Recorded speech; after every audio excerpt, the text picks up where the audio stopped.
Citroën Berlingo features a number of exterior-style components that pay homage to the legendary 2Cv Fourgonnette, launched in 1951, which enjoyed a loyal following with its many spin-offs until 1987. The 2Cv Berlingo Fourgonnette is a modern reinterpretation of it, one which has all the assets associated with the current Berlingo, as far as architecture, loading capacities, modularity, onboard technologies and road performance are concerned.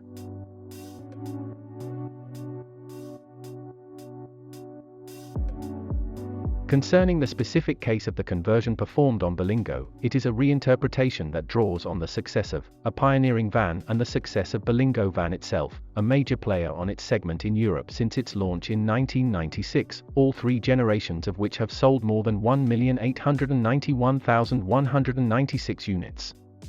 As of the end of August 2022, it was the second most successful vehicle in its segment in Europe, with a 17% market share. A highly versatile vehicle that has succeeded